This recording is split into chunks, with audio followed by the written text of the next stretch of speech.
with Gorgeous George and Gold. This is what we doing while we do it, baby. We rolling!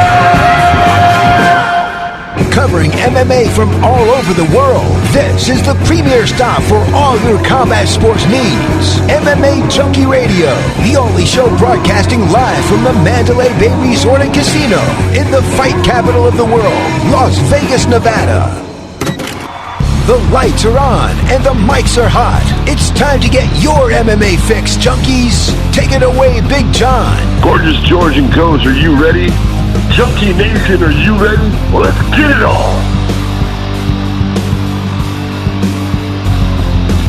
From the fight capital of the world, inside the beautiful Mandalay Bay Racing Sportsbook, you are listening to the MMA Junkie Radio Show, the only show that matters. I'm your host, Gorgeous George. With me, as always, is the devious and dastardly Goes, Ari's co-host. Backy's handling the duties of production, Jumbo Josh. What's up, fellas? What up? Not much, man. Ooh, who just scored? Columbus. All right, that hockey game is 2-1 Boston over Columbus. The MMA Junkie Radio Show has Michael Chandler as our guest at 8:30 p.m. Eastern, 5:30 p.m. Pacific. He's the Bellator lightweight champ. He'll be our guest today. Might have one other one, but I don't want to announce it just yet because we never really got that. I go through this process of locking them in, and there's that last step that just didn't happen, but you never know. Now, you can call into the show and be a big part of it by calling 877-FIGHT-93, 877-344-4893. You can also holler at us via Twitter at MMA on SiriusXM. And if you tag Goes and I, it makes it even easier. At the Goes for Goes, at MMA Junkie George for myself, and of course at MMA Junkie Radio for our show. So aside from the Chandler interview, we're going to have some fun recapping some of the latest news here in the last 22 hours since we went off last night. And of course we get nearer to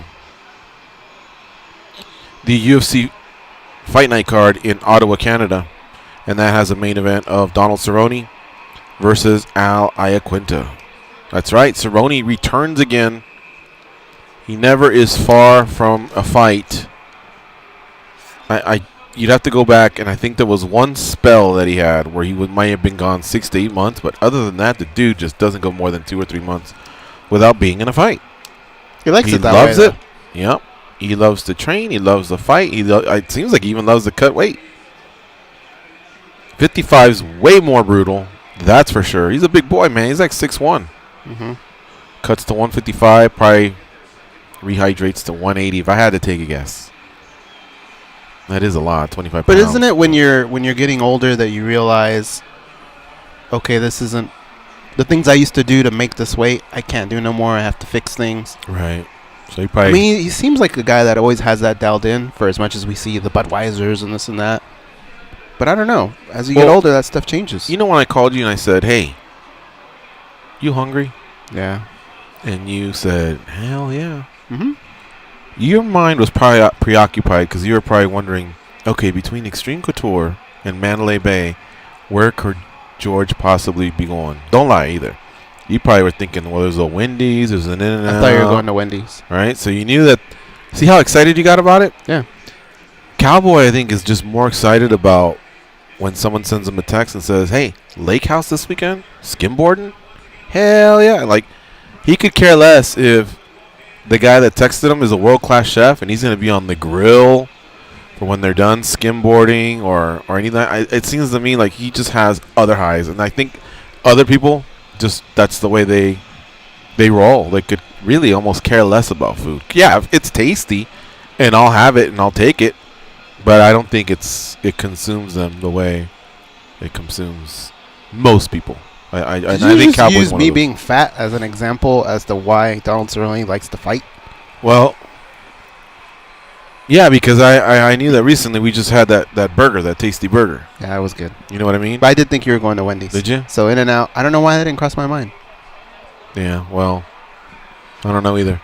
Anyway, I just think Cowboy just has other highs, and one of them seems to be these extreme challenges, extreme sports, whether it's hiking or caving or scuba diving or wakeboarding, skimboarding, whatever. Not being a dad, like, calmed him down, though. No. Because he used to not talk about titles, and then he went through this one little phase where he was actually getting kind of close, and he started talking about it again. Right. And then he kind of seemed like he went away from it again, but now he's talking about it again. He's talking about it again. And I'm glad he is, because he has a lot of fans. His fans don't just want to see him fight often. They want him to hold the belt one day. They want him to be a world champion. He got really, really close, quite a few times because of the frequency of fights that he's had. But that would really cap off his career to be a UFC lightweight champion, in my opinion. Let me ask you and Jumbo a question. Jumbo Josh is walking the previous guest out from taking a leak. Some other show. All right, look. If you had the option of having a Donald Cerrone career, the way he did, win a championship but not make as much money, or same way he's had his career but not win a championship and make more money, what would you want? Can you retire? If I'm Cerrone or if I'm myself? If you're yourself. Be a champion. Be a champion? What's that number where I'd have to go? Because I think I'm still going to make money. I'm just not. You're saying I'm just not going to be filthy rich, but I'd be a world champion, yeah. I was thinking about that the other day. For some reason, Miesha Tate, when she came back to the channel yesterday, it was not. I shouldn't say for some reason. We know the reason. We all love her. But for some reason, I was thinking about this way after the show was done.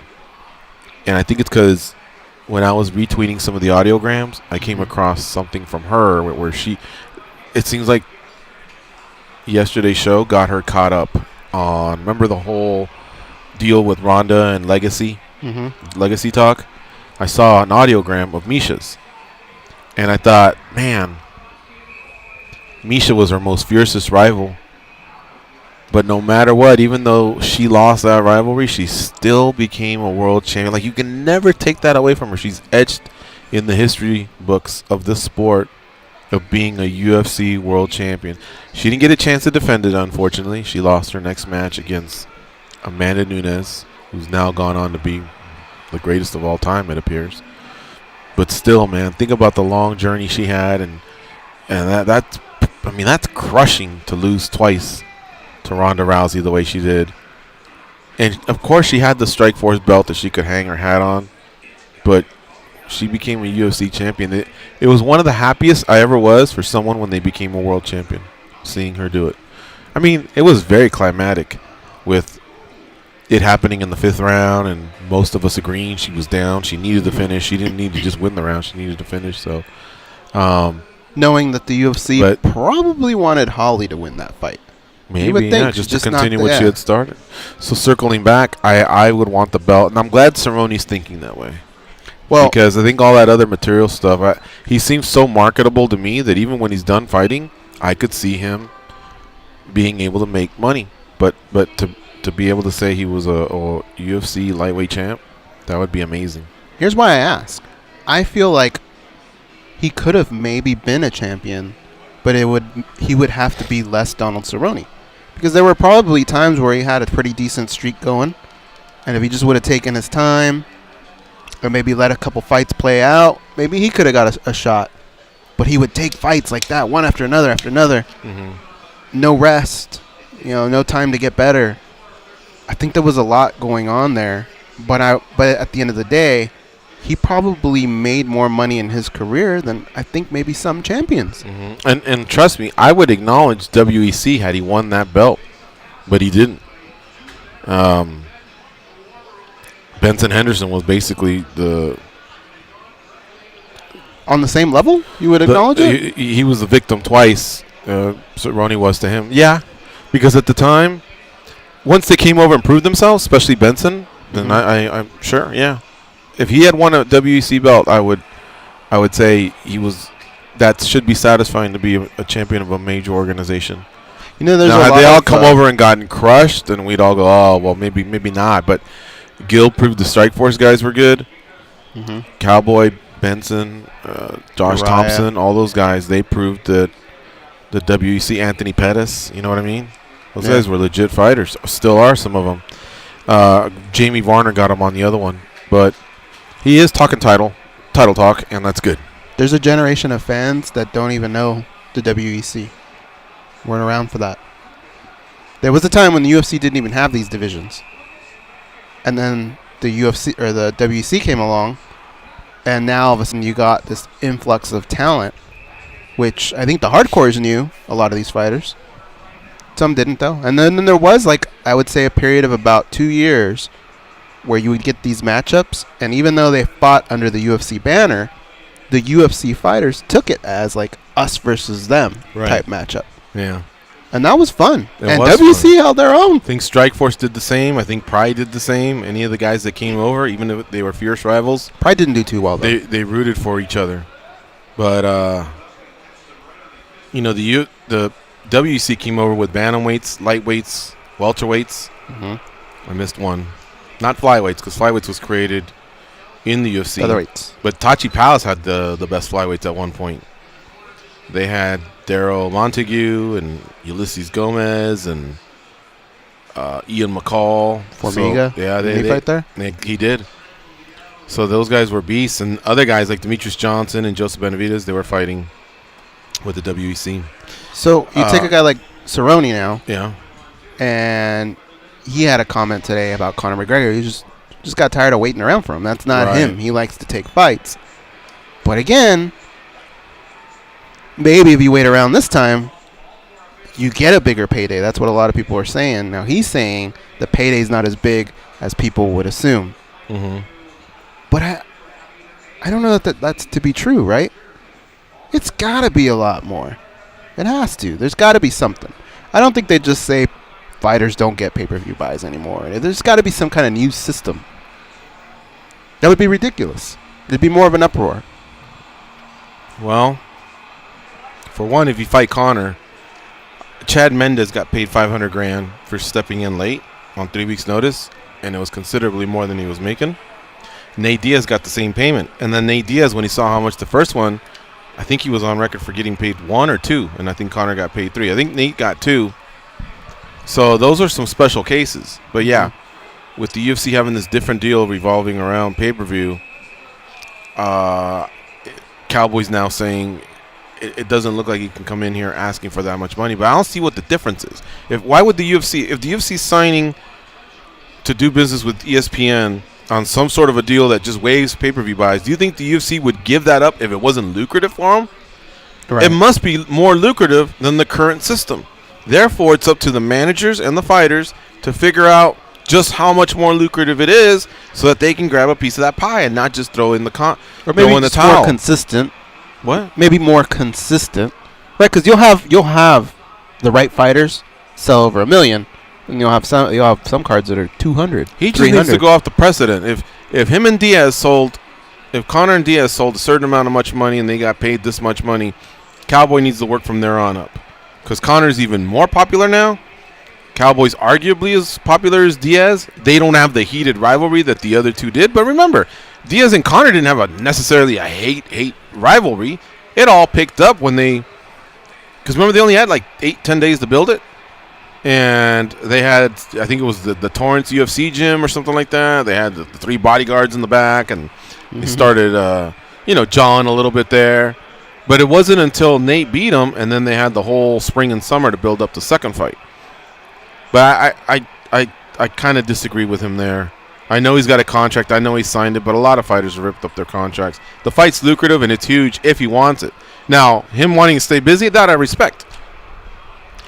Quinta gets you closer to a title shot. So does being Conor McGregor. But if Conor McGregor's not ready to go, then I think you just do the next thing, which is what he's doing now. But look, coming out of here, he shouldn't give up at it, and he shouldn't feel like if he fought Conor that the stakes would be any different. And if you do, then you're a fool. Because like I said, the UFC doesn't just sign on to new deals and take steps backwards. They don't. ESPN told them something that got their attention enough that they're going through what they've gone through. Oh, man, I wasn't able to order online. Oh, man, I wasn't able to do this. I wasn't able to get... my fight party was ruined because whatever. They're going to have to go through all of those growing pains because they've already signed a deal with ESPN, and it's going to be lucrative for both parties. But that means there's some money there. So now these guys have to go and uncover it and figure it out. Josh, you start a career today. Are you fighting for money or for a belt? Give me that paper. If I'm risking my brain health, I want to be compensated as much as possible. If you become champ, you will. Yeah, it depends Not on always, the champ. right? Yeah. If you become the champion, I don't see how. Okay, let's take a look at Who do you every think's division. made more, Stipe Miocic or Donald Cerrone in their careers? Who's made more? Yeah. I bet you Joe Lozon's made more Well, than a Miocic few guys had- here and there. Miocic had 3 title defenses, and on those 3 title defenses, he got to get the pay-per-views. So that's pretty big, and then he's probably got like 15 fights in the UFC. This guy's got 30, but he's also lost a few as well, so that means you didn't get your win bonus. But he also got a lot of performance bonuses, so I don't know. I would imagine Stipe, because Stipe probably crawled into the millions. Plus, heavyweights get paid more. But I've even said this about the Diaz brothers when they were like, "Oh, fuck the title, blah blah blah, whatever." Nate has just kept wanting to hold out for the Conor fight. All this time, he could have been busy, and if he had become world champion, then he'd be the A side. I mean, to a point, I guess, but still. So become champ, and trust me, I think you'll be making the most paper. And we can go division by division. You think Cejudo's the highest paid flyweight out there? I would say so. Well, in the UFC? I mean, there's only 4 of them left. I guess Benavidez, Formiga. In the UFC? Yeah. Yeah, in the UFC, Okay. he's got to be. But I bet you Demetrius probably makes more now. You think so? I think so. Man, He's not going to walk away from the UFC for I less think money. I think he was just done. Well, it was more guaranteed. Plus, he wasn't as big of a draw. Not that Cejudo's proven he's a marketable draw or this huge draw, but that part of his career has just started. That game's out of control. What? I mean, do they have the volume up, or is it just that exciting? 'Cause I feel like I'm it's in the pretty stadium. exciting because they're fighting off a lot of power plays. Okay, I love it. I'm not complaining. Boston's up 2-1 over Columbus, by the way. All right, bantamweight division. Who do you think gets paid the most money out of everybody? It's probably got to be Cody Dillashaw, Cruz. I would think. One of those 3, right? Are you talking about how much they've made, or because I bet you Dominic makes a good salary, but he just doesn't fight as often. So I would have thought. Probably I TJ, bet you. right? I bet you TJ He's been surpassed champ twice. Cody just a little bit. I mean, But Cody. before him, it was probably If Cody. I'm not mistaken, Cody won the title and lost his first title defense. If I'm not mistaken, he didn't even. So he only had one time to get that pay-per-view money. Mhm. Now we know he's marketable outside the UFC, so that's good. But all right, next division. We'll do one more, and then that's it. Featherweight. I don't think You Aldo think- made that much. You think Max is the highest paid in his division? Yeah. I do too, and I just think it's tied to you being champ. Lightweight's the one where you go, well, hold on, tap the brakes. Even though Habib probably makes great money, Conor's Conor. You know what I mean? But yeah, become champ, and that paper will come.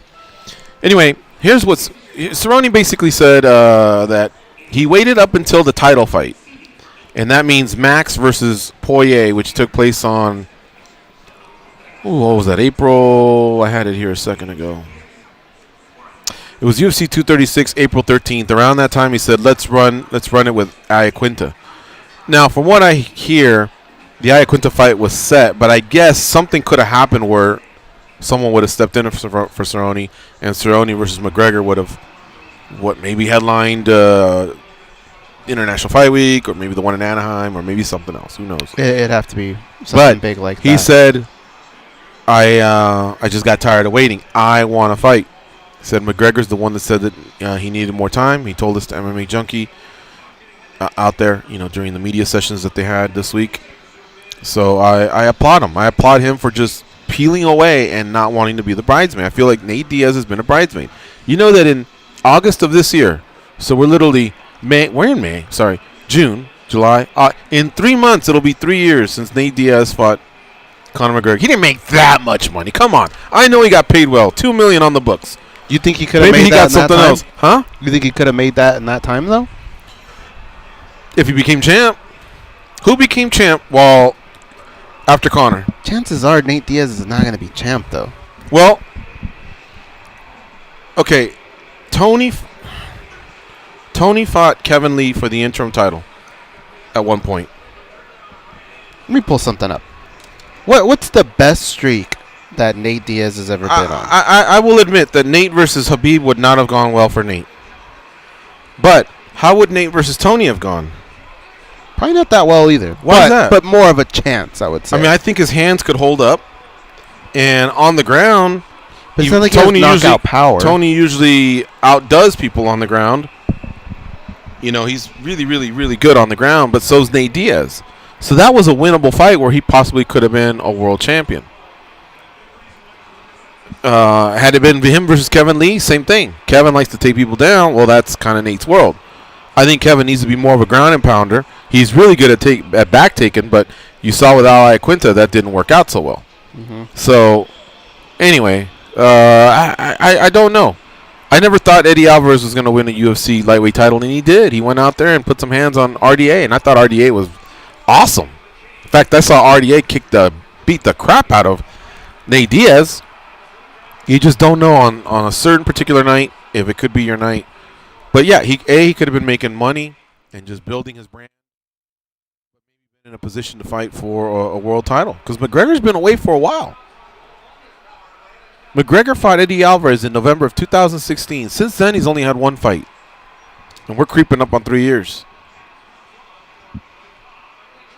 I don't know. I just think he misplayed his hand a little bit, and I haven't seen him on crutches. What if he gets it now? Nate? Yeah. What if for some reason he gets the fight now? It works now? out. Then would it have worked out? Against Conor. Then would it have worked out? Like, what's your limit? Are you at your limit? I think he could have the Conor fight anytime. I used to think that, but now I'm starting to think it. I mean, I guess all it takes is like a shove or something, right, to get things going again. Right. Nate's working off a loss to Conor McGregor. Conor's working off a loss to Habib and Floyd. We got to go back to Eddie Alvarez again almost about 2.5 years ago when he got himself a win and became a champ that night.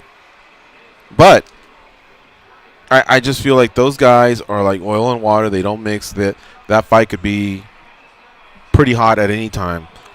Picture Vanderlei versus Quinton Rampage Jackson, or I guess I was going to say Liddell and Vanderlei, but you know, those guys hadn't fought yet when they did come around to fighting, and it turned out to be a big fight. But the other two had history, and everyone got pretty pumped up, even though it was no longer in the UFC, and it was no longer the bad blood that, you know, like, what were they holding on to it for 10 years? I mean, we weren't really convinced, but either way, they're just two badasses. I don't know. Cowboy Cerrone, he's headlining versus Al Iaquinta on Saturday at UFC on ESPN Plus. What did we say we're at? 8 or 9? No, I think the next one's 9, right? Oh, wait. No, this might be 9. I don't know. They're all creeping up on us here. This one is 9. Yeah. This one's 9. And by the way, Goz and I will be on the Sportscaster. So tune in on Saturday. We'll be calling the main card. You can see all the information on the front page on Saturday. So check it out. Now listen, our reporters caught up with a lot of fighters from this fight card. So check out MMA Junkie on the front page, and you'll see what we're referring to. Cerrone explains big misconception about McGregor paydays. I read it, and I still just feel like he's undervaluing himself. He is Cowboy Cerrone.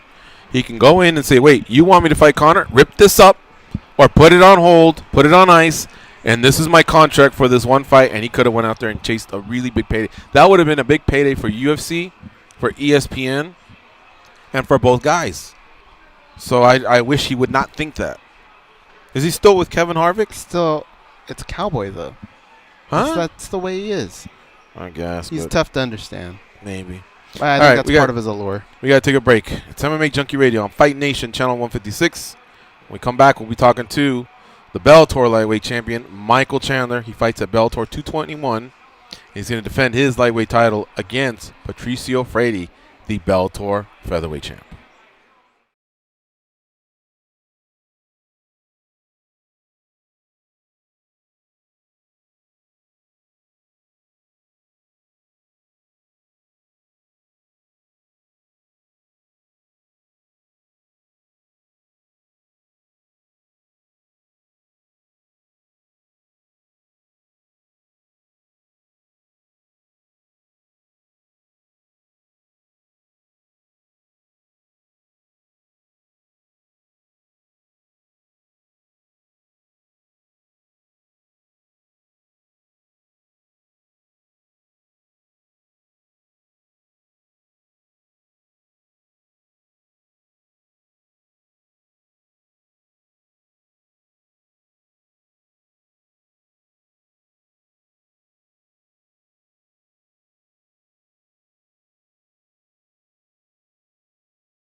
A week from Saturday, May 11th, Bellator 221 invades the Allstate Arena in Rosemont, Illinois.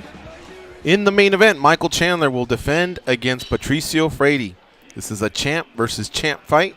Chandler is defending his Bellator lightweight title against the Bellator featherweight champion. The lightweight champion joins us now on the hotline. What's up, Chandler? How you doing? What's up, boys? I'm doing good, man. Just almost done with camp, so ready to go out there and get after it in Chicago. All right. So no more pull-ups and volleyball games or whatever the hell you those combo workouts you do. Maybe a little bit. Maybe a little bit of fun. Those are fun for me. So maybe I'll hit a couple more sets before I leave Florida, and then a couple sets when I'm in Chicago. We'll see.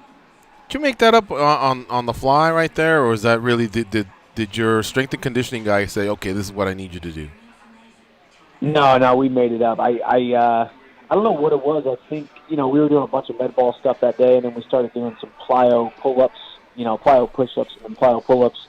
And I was like, we could just, pull up and clap or pull up and, put your hands behind your head or something. And then all of a sudden we looked at the med ball and thought, maybe we could do something with this. And we just kind of did it and then got it on camera. And then I've done it a couple times since, and everybody seems to love it. So I'm going to keep on doing it.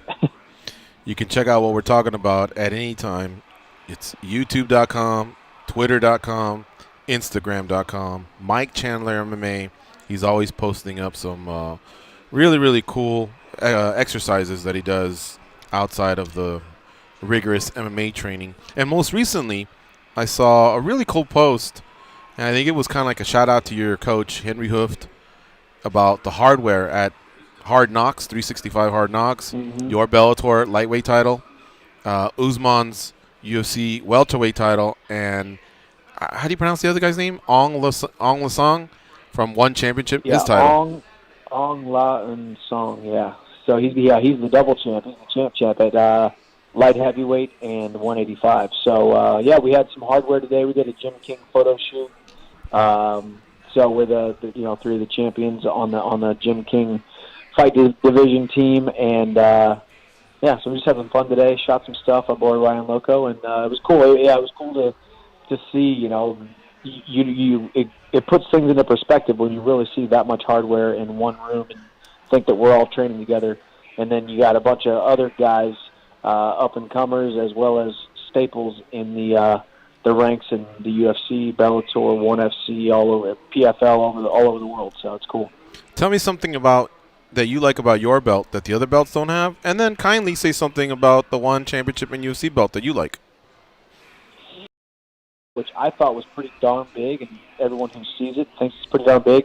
It was definitely smaller than the UFC belt, and much, much smaller than ONE FC belt. I think ONE FC, they were a new organization, so they needed to come out hard and one up everybody with the belts. Because I'm not joking. I think my belt's about 13, 14 pounds. I bet the UFC belt's right around 15 pounds, so not much bigger than mine at all.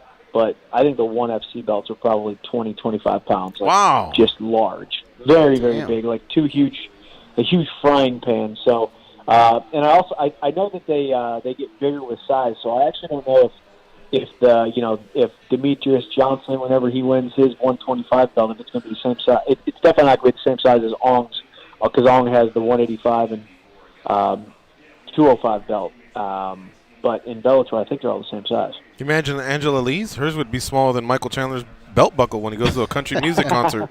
Yeah. Oh, no, wait. She's no longer the champion, by the way. So sorry to whoever the champ is. But, yeah, Angela Lee was a champ there for a while. I think you all know who I'm talking about. All right, so camp's almost over, and you get to defend against Patricio Freire, one half of the Pitbull brothers. Is Bellator going to have to ramp up security there on fight week? These guys, man, one look you throw their way and it's on. You know what I mean? We don't want to halt the action in any way. I want to see you guys dance inside the cage. Yeah. No, I mean the Pitbull brothers. I mean Patricio in particular. Patricio's always actually been pretty respectful. He's a pretty quiet guy. He lets his fighting do the talking.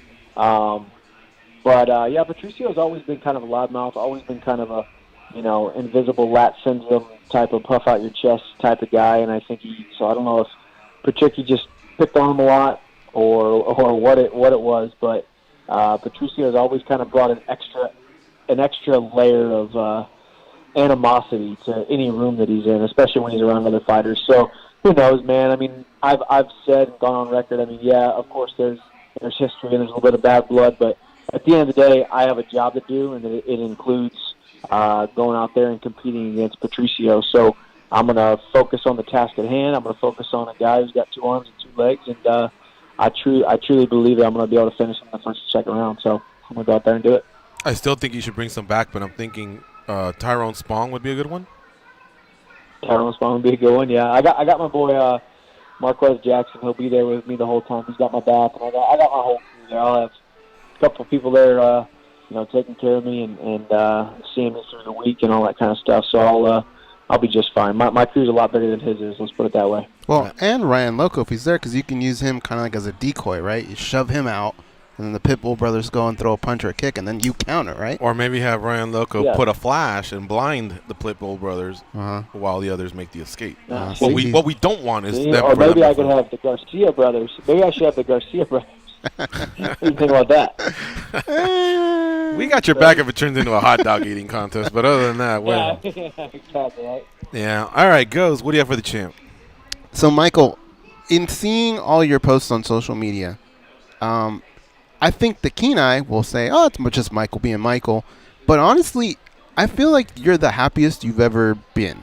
Just based on conversations, seeing the way you talk, you seem really, really happy. And what I'm getting at is, if you look at Michael Chandler's overall career, you'll see stints here in Las Vegas, in Florida, in San Diego. And now it seems like you've kind of built your own home, and I want to know, is this kind of the correct recipe? Have you found that correct recipe now? I think I found the correct recipe for this stage of my life. I think back when I had first started fighting and moved to Vegas, I mean, maybe the recipe that I'm in right now would not have worked back then. I think, I think there's something to be said for the Demetrius Johnsons who have been with Matt Hume since day one. There's something to be said for Frankie Edgar and Mark Henry. There's something to be said for these guys who have been at one gym or in one city with one coach for the last decade. And for me, it's been numerous coaches. It's been numerous states. I've lived on the West Coast. Now I'm living on the East Coast, and living in Nashville, but training on the East Coast. So I've been all over the country. Been all over the fighting has taken me all over the world, really. So it's been really cool. And I think every single different stage of a fighter's career, you just have to make the best decision that you possibly can with the information that you have. The young man that I was, and when I first started fighting at 22 in Las Vegas, is not the man that I am now at 33. And the Michael Chandler in between needed different people in his life at certain times, and needed different seasons of his life, whether they were a mistake or not a mistake. I was making the best decision that I could with the information that I have, and I look back on certain things in my career and say, man, I wish I wouldn't have done that. I wish I wouldn't have been at this place. I wish I wouldn't have been with these people. I wish I wouldn't have done this or that, and it would not have led to X, Y, and Z, which led to losses, or led to loss of this or loss of that, And life's a big learning curve, and I've been in this sport now for almost 10 years, and it's I feel like I'm just getting better. I'm still continuing to learn, and the body is still turning into a more athletic body. So I'm excited to just continue to grow and continue to get better. Is there a learning curve with being a fighter and also becoming a father? Yeah, I think more than anything, it's just learning. You don't really learn how to balance emotion until you have a child, especially for me when I'm, I've been in camp now for 7 weeks, and I've seen my son about 6 days, and at some time, some days I got to make sure I don't dwell on it too much, because it's sad. I want to be, I looked that child in the eyes whenever the first day that we picked him up from South Garland High School, and I told him I was going to take care of him forever and love him and protect him and be his dad and be the man that he can look up to and the man that he can try to emulate and the man that he will hopefully one day want to be like. And I made that promise to him, and he didn't really hear it or understand it or know what it meant, but it meant something to me. So it's hard for me to be away from him, even though I know that in order to do what's best for him, I have to put myself in this scenario and in this situation to be able to be the best fighter that I can possibly be. Because someday this ride of MMA is going to be over, and I'll have to look back and look myself in the mirror in some arena somewhere and say, Michael, did you do everything you possibly could with the gifts that you were given? And I just want to be able to answer truthfully and without regret. And with that, I will be able to carry that on into my son's, the rest of his life, and be the man that he needs to be the father that he needs to be. And so learning how to balance all of that has been tough at times, but it's but then I also go from lockdown to dad's home every single day for the next 4, 5, 6 months between fights. So it's a give and take. It's ups and downs, it's peaks and valleys, but it's life. Go ahead, Gus. Can there be peace with the Pitbull brothers at the end of all this? I think so. I mean, I could care less. I mean, of course, in the media and of course in the headlines, it sounds like this, crazy animosity and rivalry. And I do truly think that the man wants to take my head off. I do truly think that he he's cognitively wants to, see me knocked out and hurt me and inflict harm. I do too, but I don't really think about it. Patricio Pitbull has not kept me up at night for one moment. I don't have these visions and the satisfaction of knocking them out and shutting them up and all that kind of stuff. I honestly could care less. At the end of the day, I make the same amount of money whether I'm beating him or I'm beating the next guy. And the prize fighting is what puts food on the table for the family. So, I think at the end of this fight, I'll look over at Patricky. I'll shake his hand. After they pull Patricio up off the canvas and he gets his wits about him, I'll shake his hand, give him the old thumbs up. Better luck next time. Smack him on the butt, go kiss my wife, and collect my paycheck. Yeah, well, I was about to interject and say I think you feel different because you're the one that put his brother's mustache in the third row in Missouri. Exactly. If one of them had done that to Eric, I'm pretty sure you'd be gunning for the other guy. Yeah. You know what I mean? Well, see, and that's the thing where I've given him credit in that regard because man, I'll tell you what, I get nervous and get emotionally invested when it's my friends fighting, let alone my brother, my blood, my best friend growing up. It's like, so I can't hold it against him, and there's always been a certain amount of jealousy. You can hear it in his voice, and I don't say that to sound like I'm cool or whatnot, but he's made tons of comments about how I'm the poster boy and Bellator shows me favoritism and Bellator loves me more than them and woe is me, blah blah blah. So I think there's a lot of pent up aggression there too. They both of them. Patricio wants to finish what Patricky couldn't do, and Patricio wants to kind of avenge the knock down the Chandler, take down the champion, take down the Chandler for the Pitbull brothers as a whole. So it's best of luck to them. I'm excited, man. We're a little over a week away, and I couldn't be more excited, couldn't be more prepared, couldn't be more ready for this opportunity. Hey, by the way, is Claxton with your team? He's not. He's funny, man. He's a friend of mine. I mean, I trained with him down here at Black Zillions. Now he kind of started his own thing up in Ohio. Okay. But he's on the main card, so I'll see him there this week. He's always a fun guy to be around because he's a hoot. There's some good fights on this card, and you don't really get to enjoy them because you'll be warming up. But Michael Page and Douglas Lima is the last it's the first Grand Prix semifinal. And Pat Curran and A.J. McKee. I mean, this is a real true test for A.J. McKee. He's now starting to get some of these big tests, and I'm sure Bellator thinks highly of him. This is the way they thought of you when you were coming up. He's got a lot of hype around him, so I'm excited about Bellator 221. Next Saturday, folks, on May 11th. It's on DAZN at 9 p.m. Eastern Star Time. Hey, Chandler, you win. You get out of here healthy. Any chance you walk up to Scott Coker and say, hey, if any of these welterweights can't go, I'll go up and pull a Ryan Bader? Well, actually, yeah. I mean, I might as well throw that out there. There's $1 million on the line. I'll fight anybody for $1 million for a fight. So yeah, if I got to hop in there for a late replacement, put me in, coach. Let's go. Did they ever consider you, or did you ever tell them you'd be interested when they were first putting it together last year? Not really. It didn't. I mean, it didn't really interest me that much, honestly. I mean, I You used to tell us that you did want to fight at welterweight, didn't you? Or was that way long ago? Yeah, but I mean, I wasn't looking to get into a tournament and all that kind of stuff. Now, if I knew there was $1 million on the line, maybe I would have changed my tune at the time. But I had already had 50 Cent didn't step up at that time, huh? He hadn't stepped up yet. Exactly. So we'll see. But I mean, honestly, at this point, I don't know. There's got to be some more extenuating circumstances for me to go up and weight like that. And Bellator, if they want to see that, they gotta put some promotion behind it and put their money where their mouth is. So we'll see. Do you think a lightweight Grand Prix would be fun once this fight's over? Is that something you want a part of, like Roy has been doing? Yeah, that could be cool. I mean, I can't think of 7 other lightweights that deserve to be in a Grand Prix, though. So that's one thing, man. I want to see Bellator sign some more talent.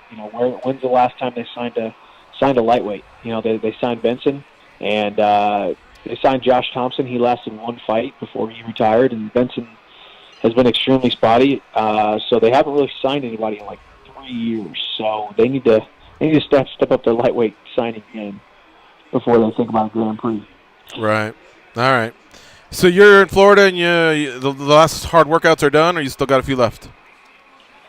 I mean, at this point, none of them are real hard. I mean, you're not going to get anybody sick at this point. Now it's just fine-tuning, staying healthy, staying sharp, getting the weight down a little bit, and everything is on point, firing all cylinders. So I'm excited to take it on at the fight week. Awesome. All right. Well, I hope you have a safe weight cut. Safe travels to Illinois, Chicago, Illinois, Rosemont, Illinois, I guess to be more exact. And good luck on May 11th.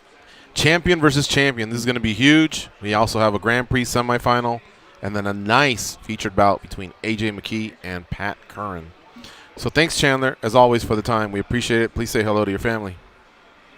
You got it. Thank you, guys. Appreciate it. I'll see you guys later. All right. Take care. See ya.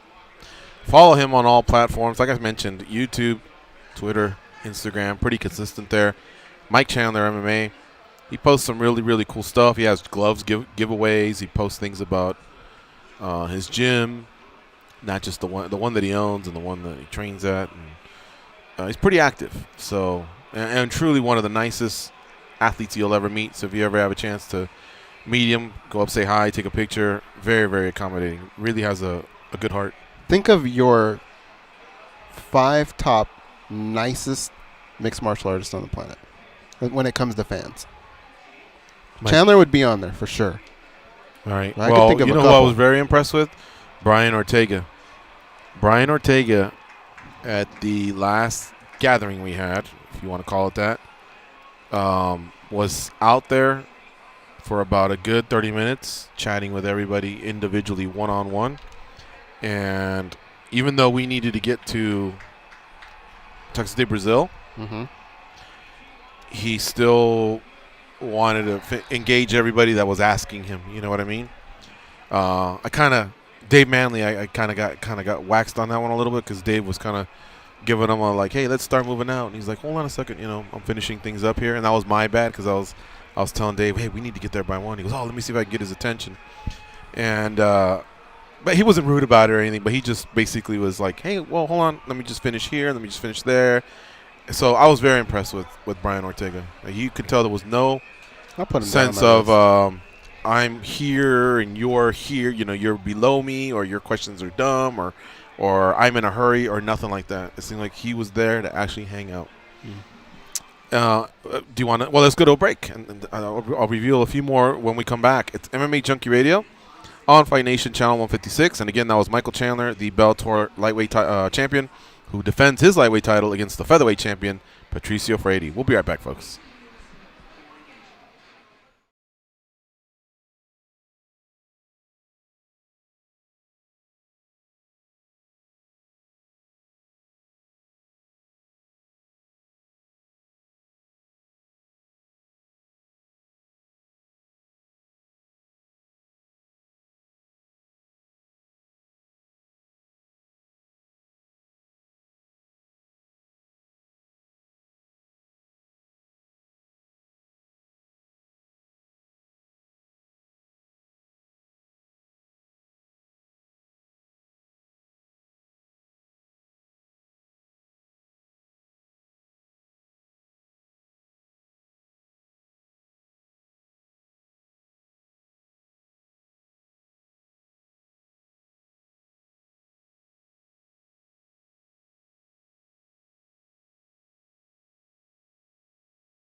folks. They are Gorgeous George and Goes. And this is MMA Junkie Radio. Has it been at least a week when we haven't uttered the phrase USADA, which stands for U.S. Anti-Doping Agency? No. In fact, I don't even know that it's possible to go more than 2 days. But think about how big the roster is, too. I love I'm that. telling you, UFC middleweight Elias Theodorou's the latest to bring USADA up. He's one of the fighters that's scheduled to fight in Ottawa, and he still doesn't have permission to use medical marijuana. Now, USADA rules are pretty lax when it comes to marijuana. You just can't do it in competition. And what that means, it sounds like things have changed. If he's fighting on Saturday, as of noon tomorrow, he cannot intake or ingest, smoke, whatever, any form of cannabis until the post-fight test. That's his competition. We used to say 6 hours before, 6 after, 8 hours before, 8 after. We heard so many versions of it, up to 12 I think I heard. But what I'm hearing is noon from the day before to once you're done with competing, fighting, and you go back there and I don't know what's first, the medicals, peeing in a cup or what. Then all of a sudden you can go on and get high if you want. He's looking for an exemption, so I guess he can take it during that window, that competitive window.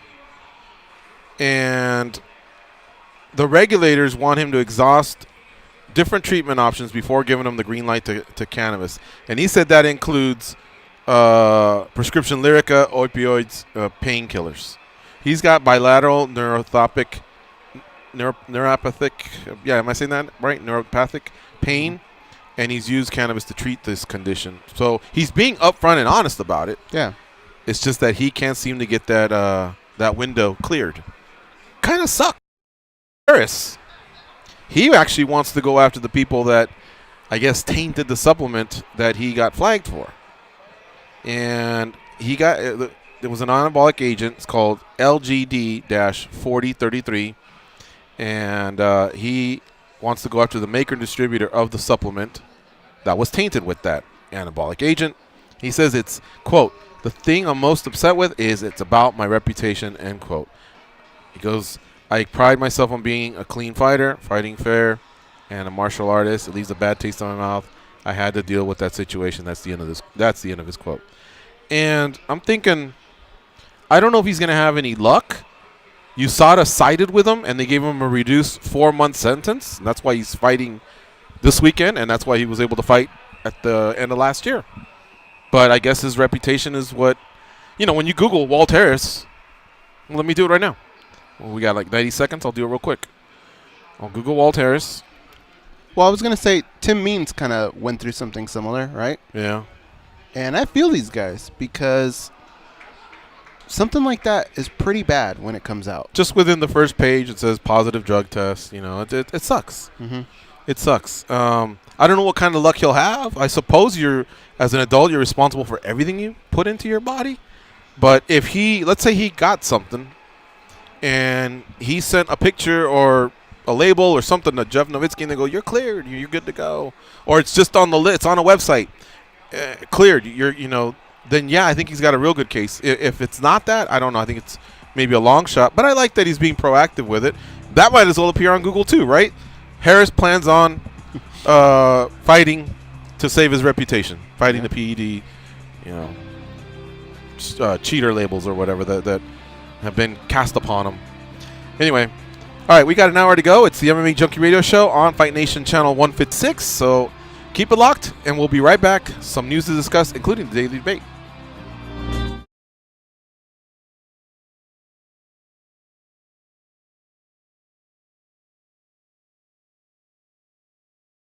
Oh.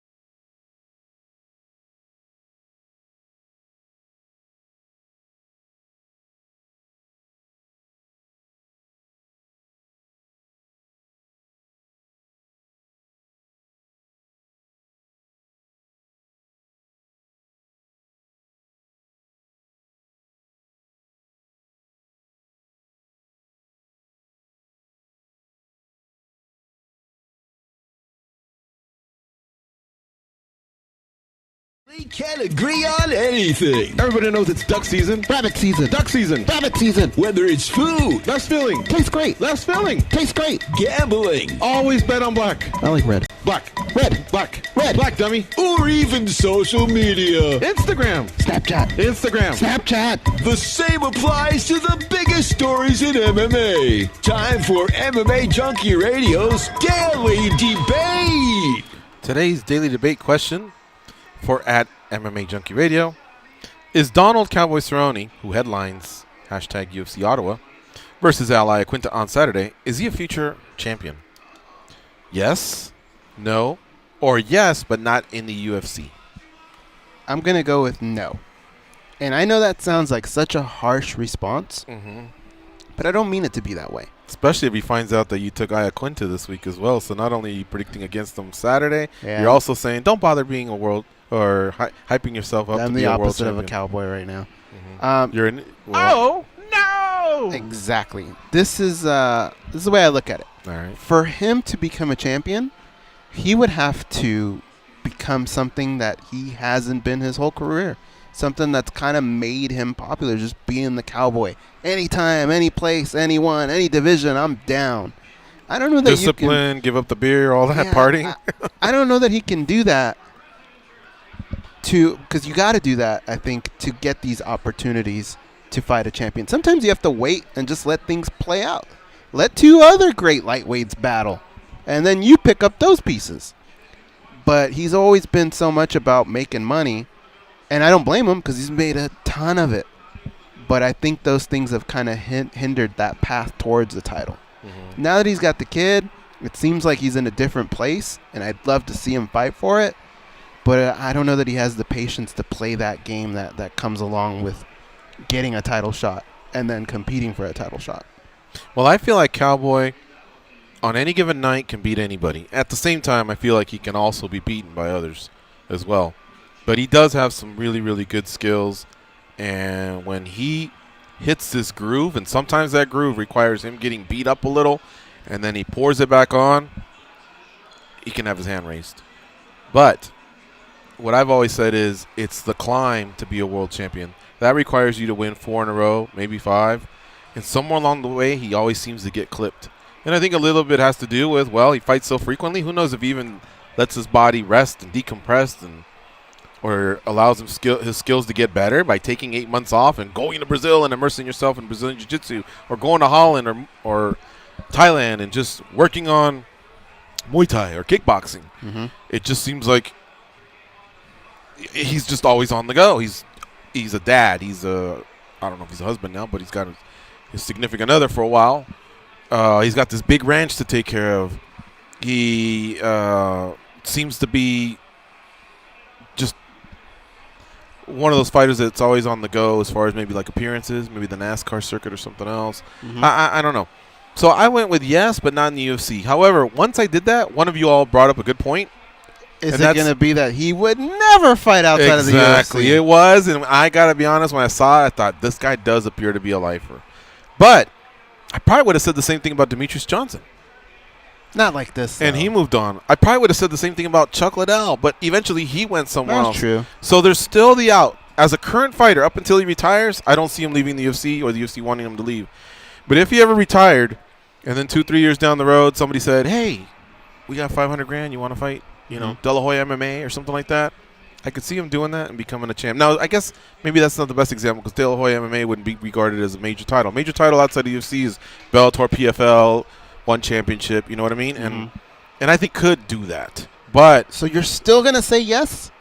yeah. You're crazy. Well, because crazier things have happened in this sport. But Chuck Liddell had already retired. He'd been gone for a while. That made sense.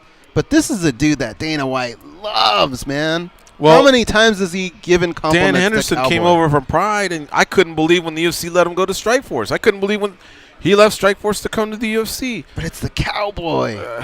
I don't know that he Or could did he just do come it. over? I can't remember. I mean, I don't know. I've been shocked quite a few times. I honestly couldn't believe the first. You know which one was the first shocker? We're getting off topic here. Was when Randy left after winning the UFC tournament. He showed up in Japan to fight a guy named Enson Inoue. But yeah, this sport There has goes never away. ceased to amaze me. So I'm sticking by that one. Most agreed with you. No, 61%. Second place, yes, 23%. Good on you guys. If you guys are Cowboy fans and you press that button, good on you to back your dude. 16% said yes, but not in the UFC. So kind of along the ways of what I'm thinking. Rory, Phil Davis, I don't know. There's been a couple surprises, but Cowboy is Cowboy. And he fights so frequently, and the UFC loves him. Maybe I pressed the wrong button. I don't know. Thank you, Junkie Nation, for voting. And that's the Daily Debate, brought to you by George and Goes. All right, Goes. We're getting near this Ottawa fight card, and I want to remind people that we will be calling the fights on Sportscaster on Saturday. So if you go to the front page of MMA Junkie, there'll be links if you want to basically turn on your TV, sync it up with us, and we'll just be calling the fights just like John Anik and Dominic Cruz or whoever's calling the fights this weekend, just like they'll be doing it, except, a little bit more of a casual atmosphere. We'll have some Coronas and some shot glasses and papers full of betting slips. Are we doing the shots again? Kind of like this. Basically, the studio turns into a man cave. And it's going to be a lot of fun. So thanks again to Sportscaster for allowing us to do that, and thanks for MMA Junkie and USA Today Sports for backing us. Are we doing the shots again? Is that for every finish? Every finish. Let's look at this card. This is 6. It's 6 fights, right? It is. Yeah. See that? Oh man, last time we did that, there were 4 finishes. That was 4 and they shots. were kind of early. That was brutal. Okay. I don't know about this Marc-Andre Barriault versus Andrew Sanchez. Sanchez is a wrestler. I'm going to say that one goes the distance. Harris versus Spivak. Those are big dudes. Those are heavyweights. Someone's getting slept. Davishvili versus Katona. They're both tough. I don't know if there's a finish there. Burgos versus Swanson. I think there'll be a finish there. That's 2 shots. Brunson versus Elias. That's not going to have a finish. Elias is... Think so? He's a chess player. Brunson will Donkey Kong you if he gets on top. But otherwise, I think he's going to be smart. This is a key fight for Brunson. Quintus Cerrone. Nah, that ain't going a distance. Maybe. I see 3 shots in our future if we do it. Or we can just not do it. Play it safe. I don't know, man. Also, that same night is Canelo Alvarez versus Daniel Jacobs. Forgot about that. Speaking of, you know what's completely distracting me right now? My mustache. I got over your mustache. All right, what? They are showing Felix Trinidad and Oscar De La Hoya on one of the smaller TVs here at the Sportsbook. Wasn't that the fight of the century? Like September of 1999, I think is when it took place? It was here, right? At Mandalay? Yeah, it was. Yeah. Man. There's certain places, I always talk about this on the show, of arenas when you walk in and they got like this soul. That's part of the soul of this hotel. When you walk into their arena, Castillo Corrales, you see that banner. You're like, holy shit, that happened here. You want to know 2 funny but embarrassing stories? One of them's embarrassing. There's 2 stories. One's embarrassing and funny, and the other one's just funny. Well, no, it's not even that funny. It's just you'll get a kick out of it. So you can't say no at this point. On that fight, my buddy Johnny Nielsen, who just lost his dad, Ken Nielsen, that's when I was back in California about a month ago for that funeral. He took his son. He's got a few sons, but he took his son Johnny to that fight. So Johnny claims to have been to that fight, and it's true. He was, because I saw him. I was here at Mandalay Bay with Sammy the Squid. We were kind of hanging out, trying to figure out if we can get on a blackjack run and maybe get some scalp tickets and just go or whatever. All of a sudden, Nielsen passes by.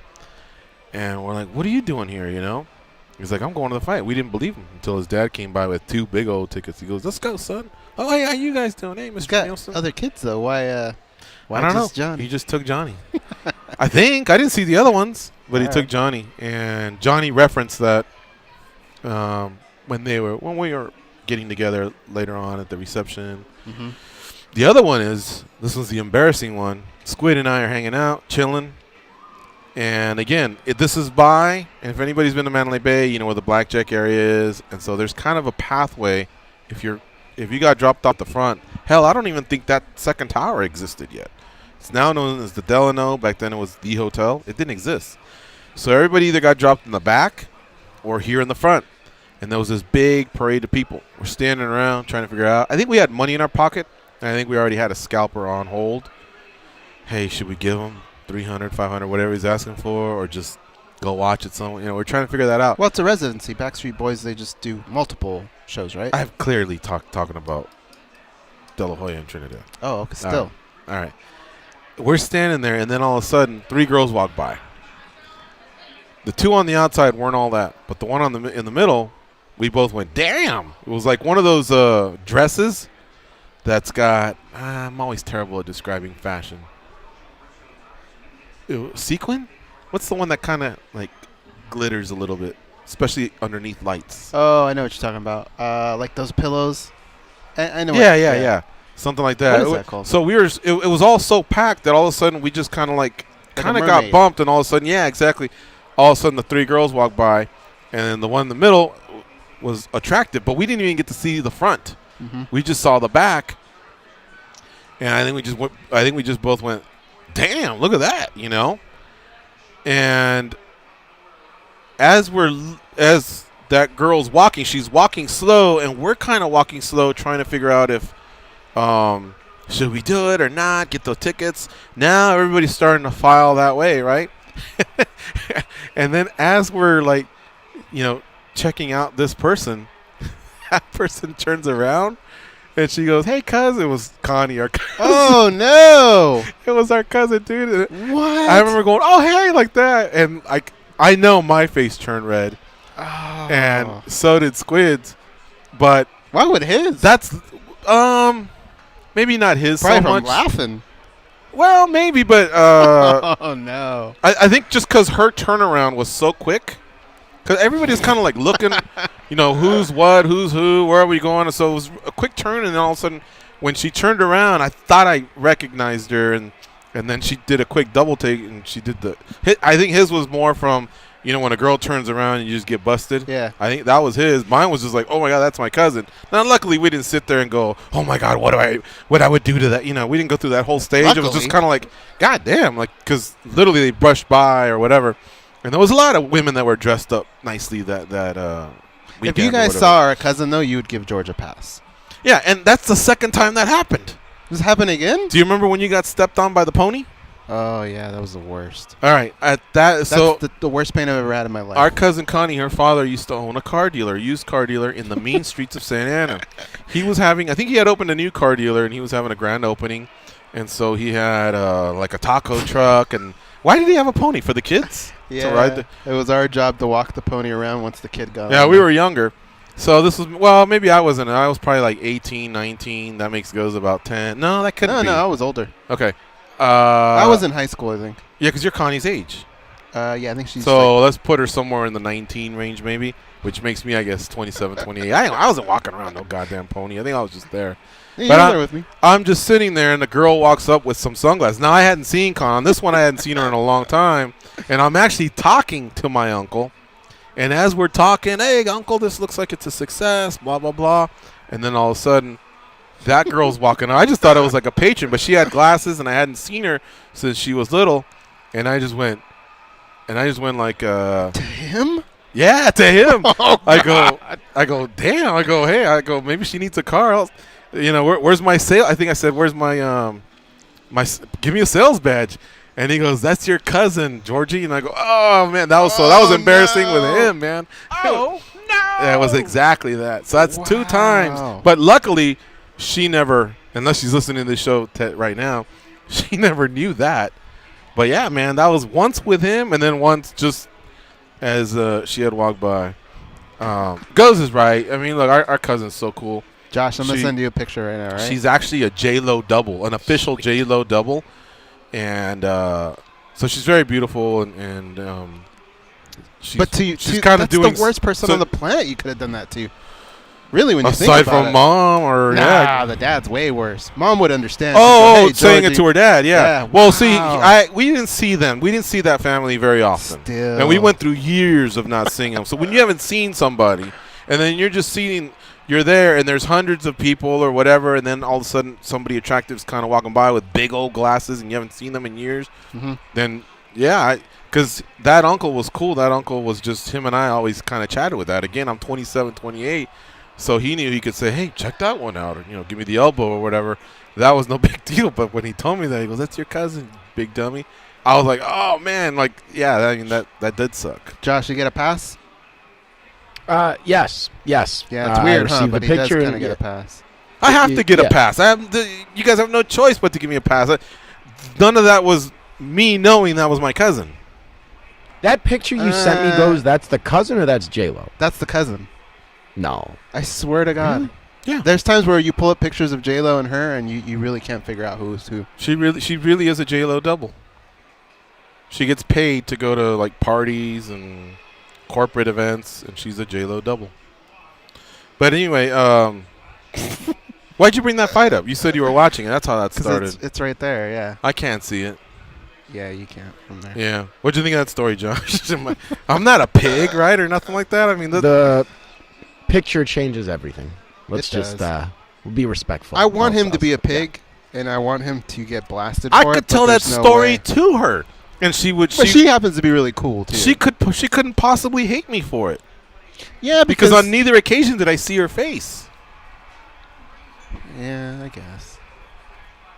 You see I what I'm don't know. saying?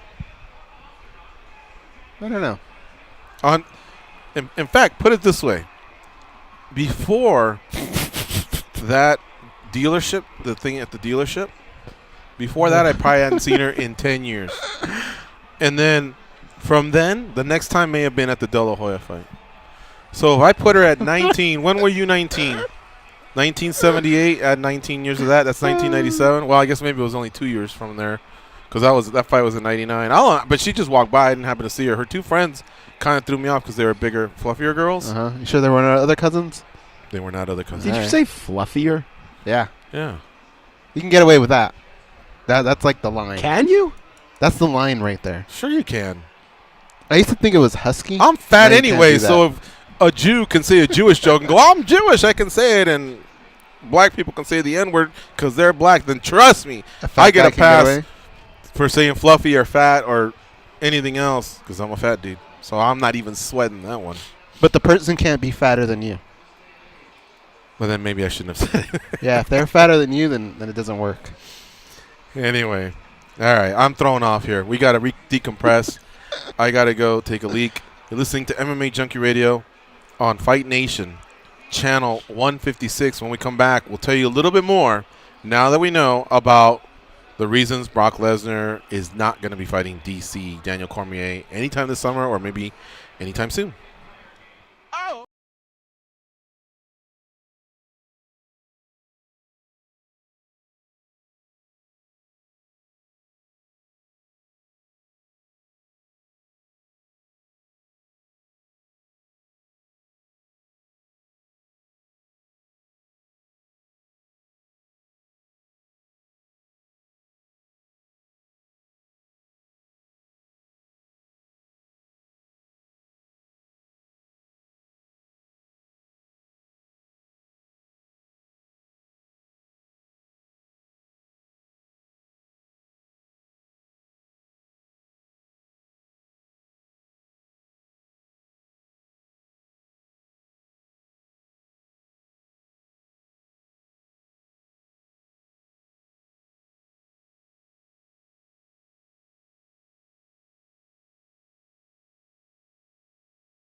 All right.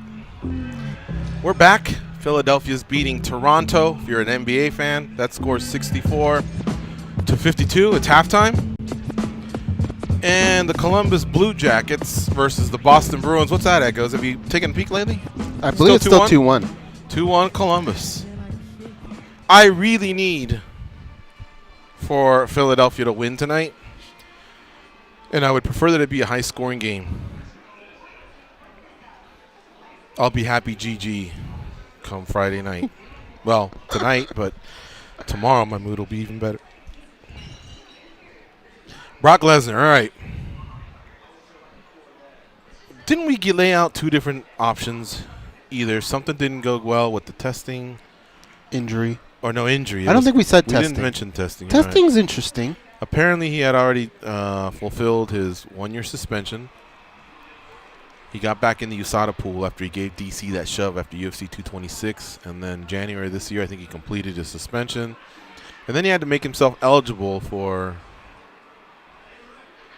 the protocol, the drug testing that all athletes do. He had to make himself available for the random tests. I believe all went well. Then he loses his belt, the WWE Universal belt, just past the WrestleMania. And it looked to me like all systems go for him versus DC in the summer. And then all of a sudden, things went south.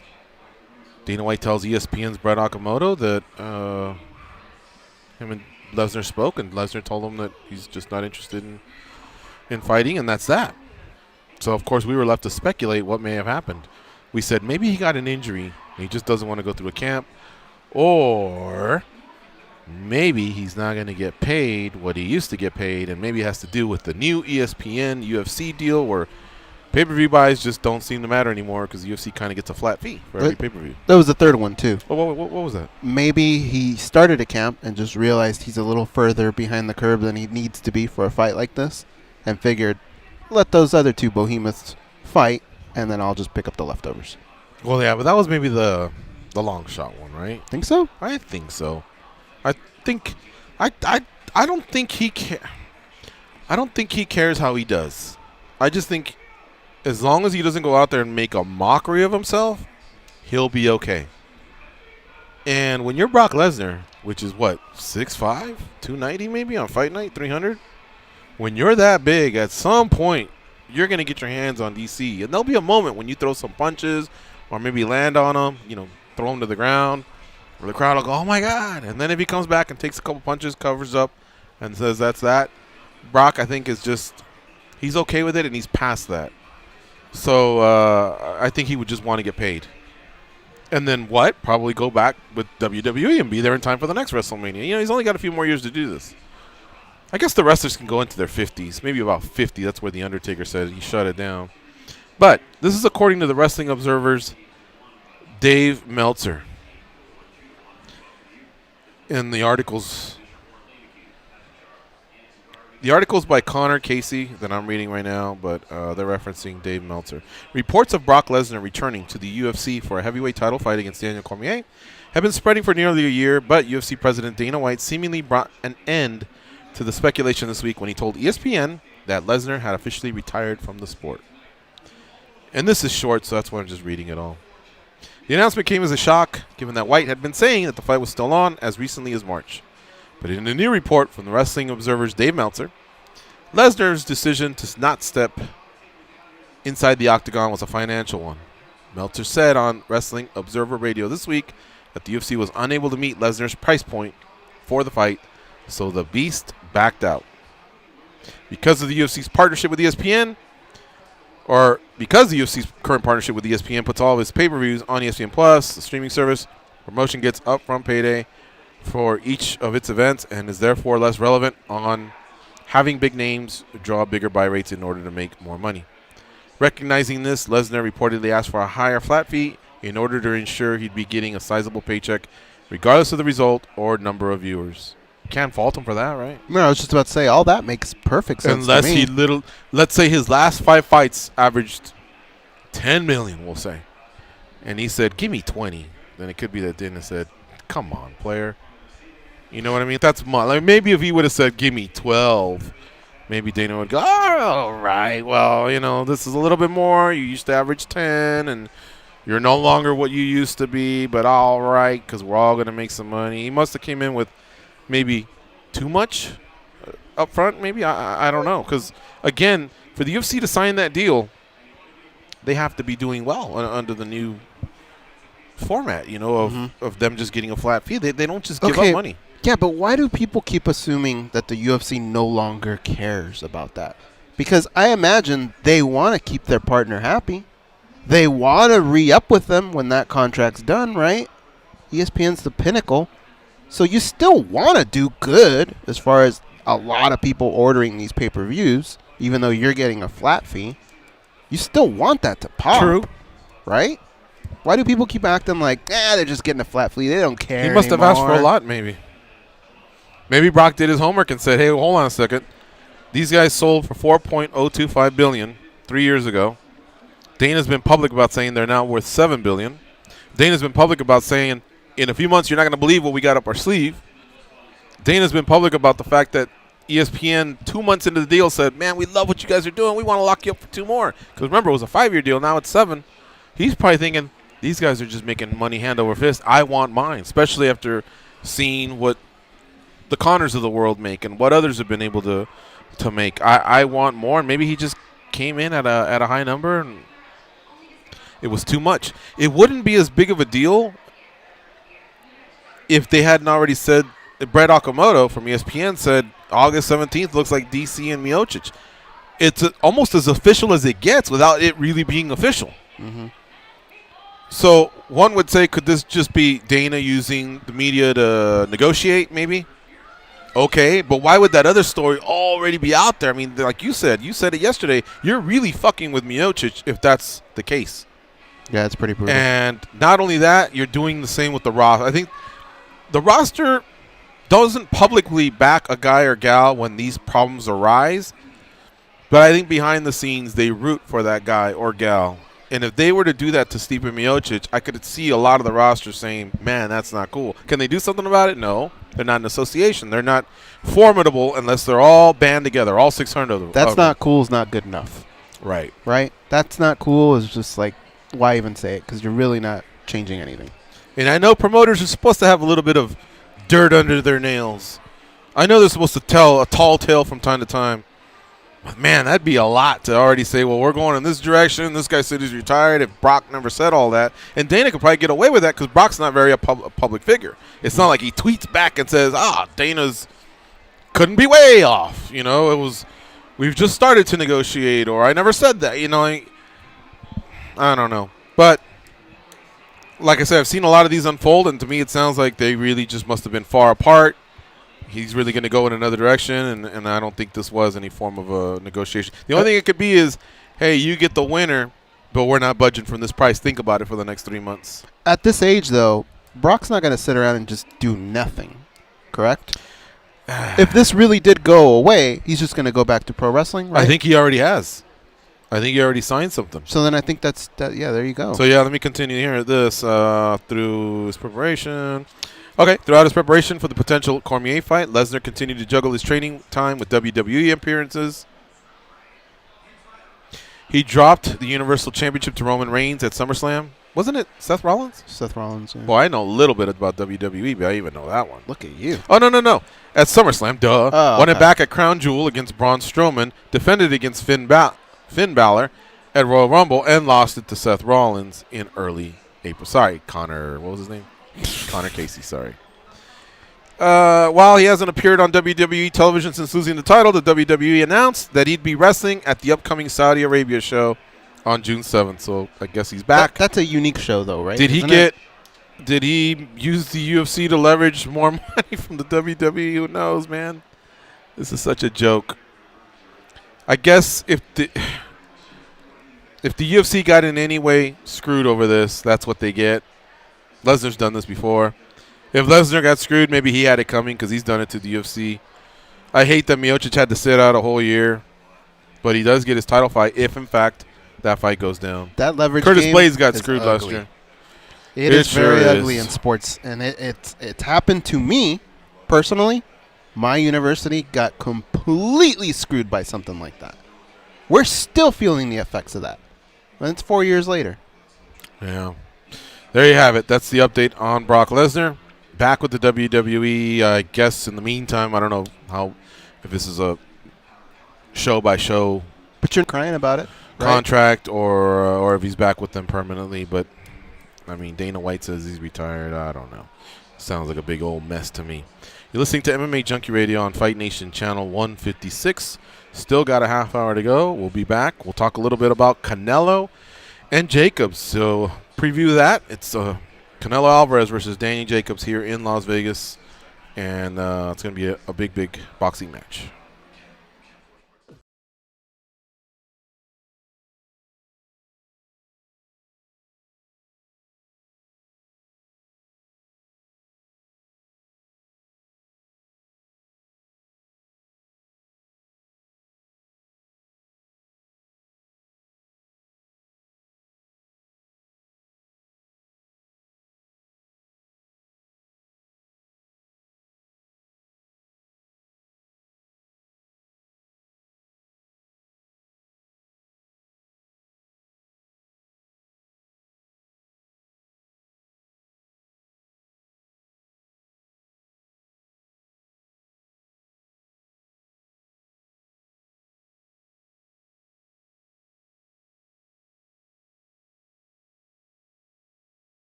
The first Saturday in May is Derby Day. Your coverage of the Kentucky Derby from Churchill Downs, Saturday afternoon at 5 Eastern on Mad Dog Sports Radio. That's channel 82.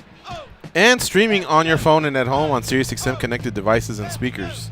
Did you guys hear that the favorite is out? No, I didn't. So I guess the field is a little bit more open. I could live to be a million. I'll never bet the ponies. I'll never bet those right. Yeah. Somebody once told me, pick the second favorite in the race, and when you walk up to the window, say, whatever your budget is, give me blank across the board. And that means, like, if you want to bet 5 across the board, you're betting 5 to win, place, and show. Win is first, place is second, show is third. And so you're covered on the second favorite on all 3. And he says it's a pretty safe bet. So that you don't get thumped, but you have a chance to win some money. All right.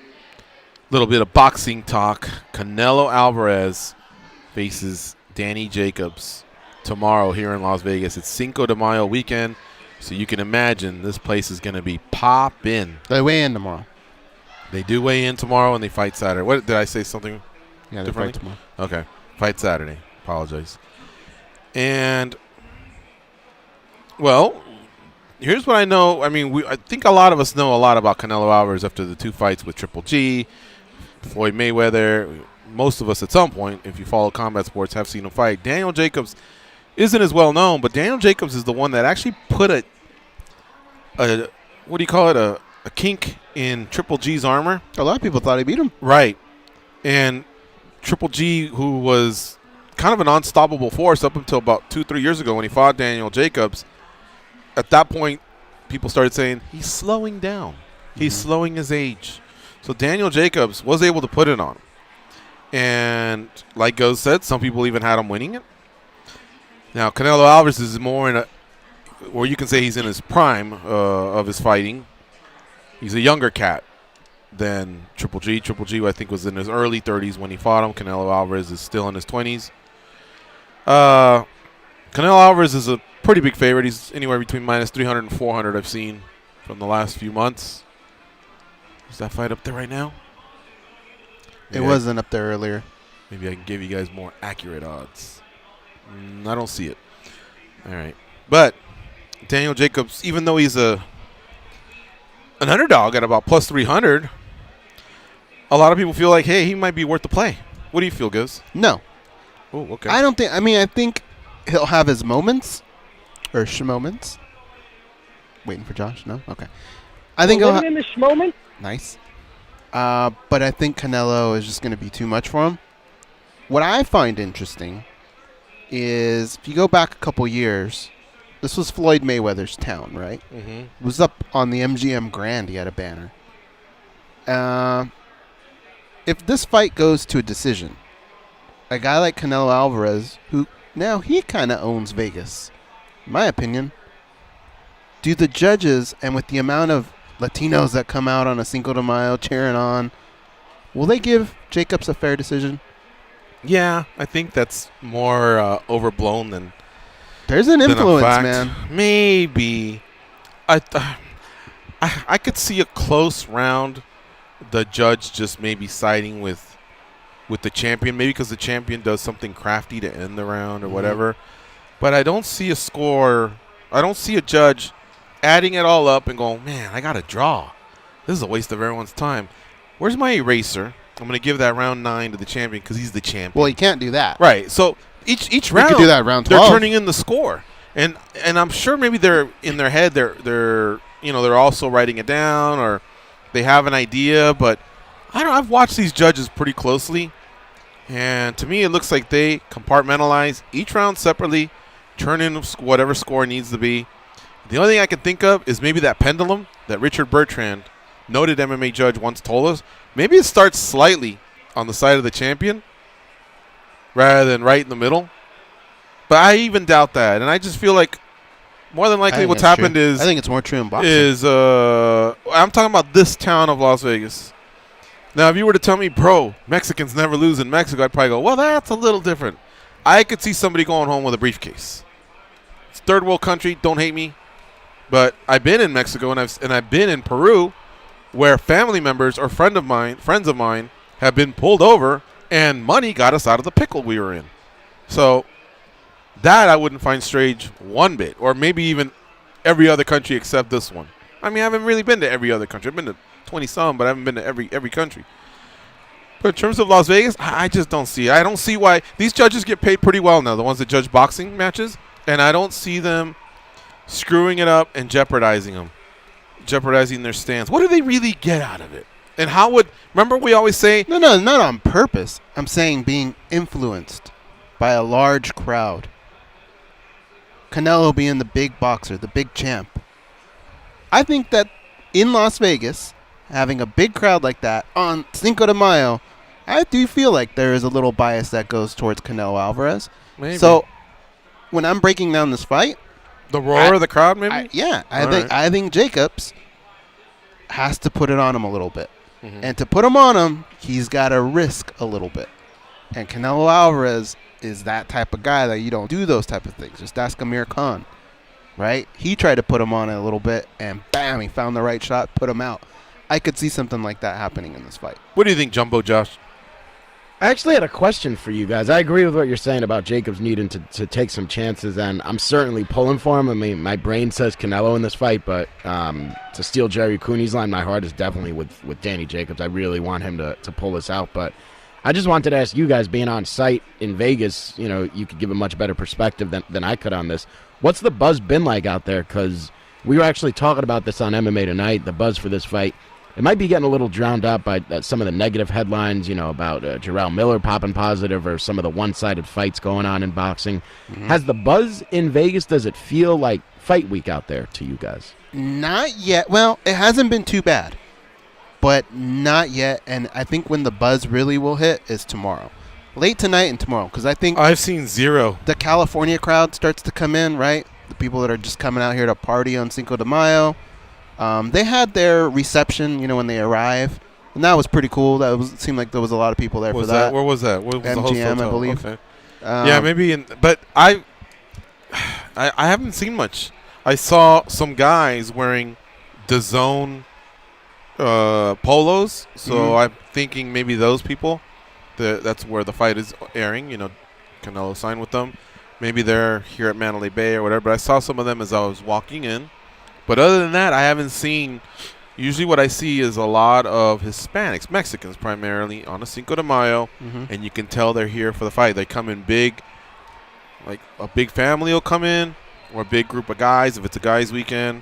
I've yet to see that, and today's already Thursday. Now, you said you've seen it. I haven't seen hardly any of it or anything. I'm talking about the news coverage, right? When I go to bed at night and I'm watching the news, they're showing the arrivals, they're showing the interviews, stuff like that.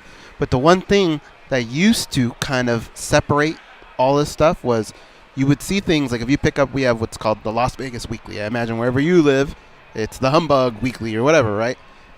When you go in there, you see fight parties, where to watch pay-per-view parties. But this is a DAZN card. And I don't think bars do that. They don't do the streaming. So that part of it, where you would get that little buzz of seeing posters all around the hotel. Come to our restaurant to watch the fight.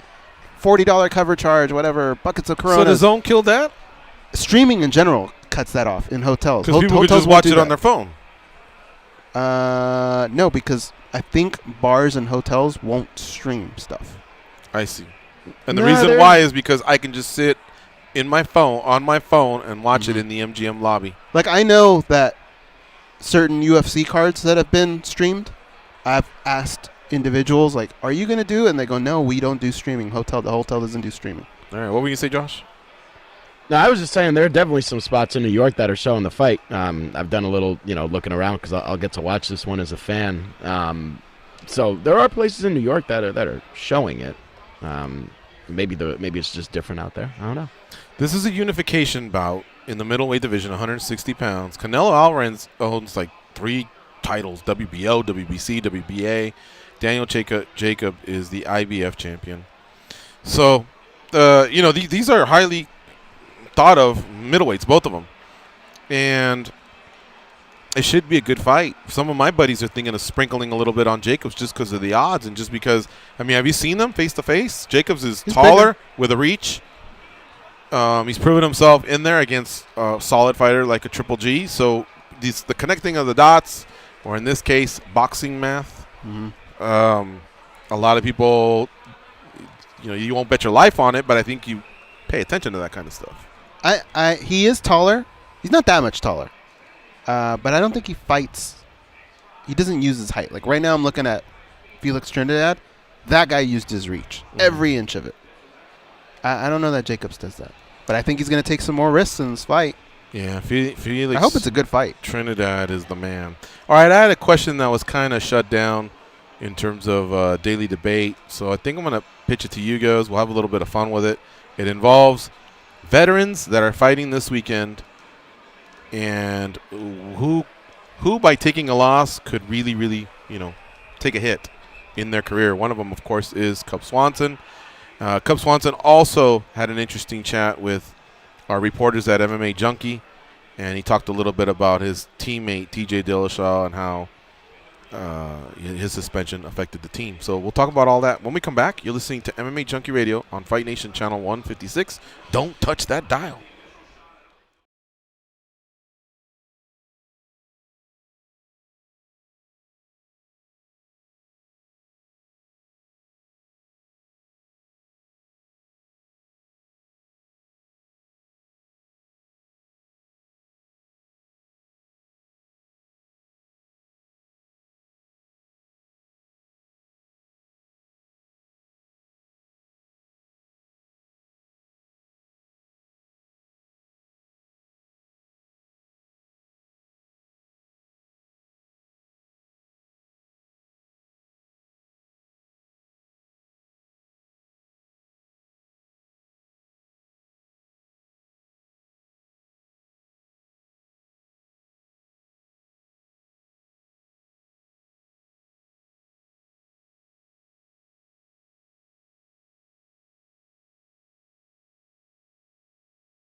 On tomorrow's show, Schmo. Tomorrow we're going to have Jeremy Kennedy, former UFC fighter in current PFL, featherweight. In current PFL featherweight. He's going to be in here co-hosting with us the first hour. John Anik is also going to stop by on the phone. And the Schmo is going to visit the studio. So it should be a fun schmo tomorrow. Yeah, Wouldn't you say so? So excited. I would. All right. TJ Dillashaw, of course, popped for some EPO recently, and it kind of took not just his own team by storm, but the whole sport, by storm. I mean, it was disappointing on so many levels. The coaches had to actually put statements. Former teammates were just slaying him on social media. It was one of the most high-profile cases that we've ever had, and I guess with that, a bunch of disappointment. He relinquished his title, and his legacy's in question, and he's gone for the next 2 years. A lot of people are really, really pissed at him because there's the belief that him being on EPO may have been the difference, for example, in the Cody Garbrandt fights. If you recall, Cody Garbrandt competed in those fights. Mm-hmm. He hurt TJ. Exactly. And this wasn't, these weren't fights that went, oh my God, 5 rounds or anything like that, where EPO could obviously make you stronger, but EPO can also help you in a camp. Anyway, Cub Swanson is a teammate of TJ Dillashaw. It's called the Training Lab out in California. Sam Calvita's the coach, and Cub Swanson's fighting this weekend. Now, MMA Junkie was able to catch up with Cub, and the line of questioning was brought up regarding his teammate TJ Dillashaw, and we have some audio courtesy of MMA Junkie. Let's hear it. I kind of found out like everybody else. It was quite a shock because it's, as far as our team, we have standards and stuff like that about, being honest and going through stuff. But he's still a part of our team, and it's a decision that he made and that we forgive him for. It's unfortunate. I mean, he kind of said the right things, right? Yeah, but remember we were saying yesterday, Greg Hardy's coach had a good plan to address his guy, Greg Hardy, address his critics, but yet it came off. He had the one line where if he really wanted to, if he had really hit a woman, she'd be dead, and it just fucked up the whole quote, and to the point where we probably felt like Greg Hardy picked up the phone and said, "Coach, what are you saying? Don't say that. Leave that alone." In this case, I think Swanson showed some support in saying we forgave them. They're friends. They're good. But yet, hey, that's just something that we have standards. Stuff like that. Our team doesn't, partake in that. Whatever. It's unfortunate because it leaves a black mark on everyone. Here's an interesting quote that he said. Obviously, I didn't like being put in pictures and the whole team being accused of stuff. That's not true. I see his point. Training lab, if somebody's doing B-roll while they're talking about this and you see those names, you start to feel like, is this everybody? Mm-hmm. I wonder if when Cody Garbrandt said, hey, he used to show the whole team how to do steroids or something like that, if that threw any shade on Team Alpha Male when he said that. Got to be really, really, really careful when you speak out like that. And sometimes that's why you let somebody in the PR business just write a statement out for you, or you keep your answers brief.